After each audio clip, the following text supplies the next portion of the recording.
What's up, guys? We're in today's video, and today's video we're gonna talk about how to make a private server.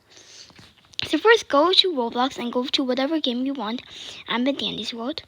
Scroll down all the way. After thing, go to servers right here and press it.